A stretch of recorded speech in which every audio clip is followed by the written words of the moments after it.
میں آپ کو ایک ایسا وظیفہ بتا دیتا ہوں کہ آج رات کو آپ کو نبی کریم صلی اللہ علیہ وسلم کی زیارت نصیب ہو جائے گی۔ خدا کی قسم میں نے جب خود اس وظیفے کو کیا تھا، رب کعبہ کی قسم کھا کر میں یہ بات کہہ رہا ہوں، حالانکہ یہ باتیں کہنی نہیں چاہیے، رب کعبہ کی قسم کھا کر میں یہ بات کہتا ہوں کہ جب میں نے خود اس وظیفے کو کیا تھا، مجھے خواب میں صحابہ رضی اللہ تعالی عنہ کی زیارت نصیب ہوئی تھی۔ عشرہ مبشرہ حضرت ابوبکر، حضرت عمر، حضرت عثمان، حضرت علی، خدا کی قسم ان کی زیارت مجھے نصیب ہوئی تھی۔ آپ صلی اللہ علیہ وسلم کی زیارت نصیب تو نہ ہو سکی، لیکن ان کی زیارت اللہ تعالیٰ نے مجھے نصیب کر دی۔ ہوا یہ تھا کہ میں نے جب اس وظیفے کو شروع کیا نا، رات کو میں سو گیا، ایک شخص آتا ہے میرے پاس کہ اسامہ آ جاؤ، تمہیں حضرت ابوبکر بلا رہے ہیں۔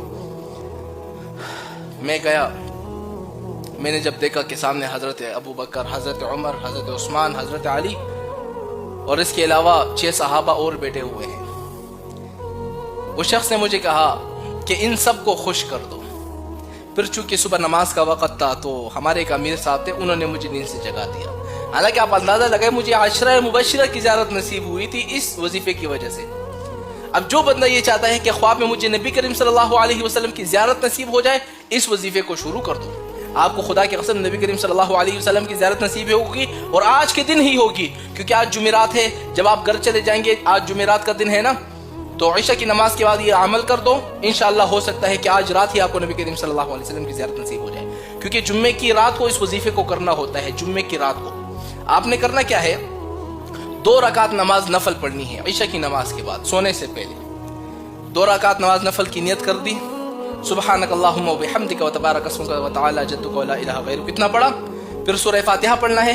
سورہ فاتحہ پڑھنے کے بعد 11 مرتبہ آیت الکرسی، 11 مرتبہ سورہ اخلاص پڑھنا ہے، پھر رکوع میں جانا ہے، سجدے میں جانا ہے، پھر دوسری رکعت کے لیے کھڑا ہونا ہے، پھر اس کے بعد سورہ فاتحہ پڑھنا ہے، پھر 11 مرتبہ آیت الکرسی، 11 مرتبہ سورہ اخلاص، پھر رکوع سجدہ، پھر سلام پھیر دینا ہے، پھر اس کے بعد سے 100 مرتبہ یہ درود پاک پڑھنا ہے، اللہم صلی علی محمد النبی الامی وعلی آلہ واصحابہ وبارک وسلم، 100 مرتبہ پڑھ کے سو جاؤ۔ انشاءاللہ آپ کو آج کی رات ہی نبی کریم صلی اللہ علیہ وسلم کی زیارت نصیب ہوگی، انشاءاللہ میں بتا رہا ہوں۔ لیکن اب اس وظیفے کی کچھ شرائط ہیں۔ شرائط کیا ہے کہ آپ نے ہر گناہ سے اپنے آپ کو بچانا ہوگا۔ آپ نے جب اس وظیفے کو شروع کیا، اور یہ وظیفہ ہر جمعے کی رات کو پڑھنا ہے بس، اور اس کے علاوہ نہیں، یعنی آج جمعرات ہے نا، آج رات کو آپ نے پڑھ لینا ہے، پھر اگلے جمعرات جب آئے گا نا، عشاء کی نماز کے بعد پڑھنا ہے، یعنی ہر جمعے کی رات کو پڑھنا ہے، اس کے علاوہ نہیں پڑھنا۔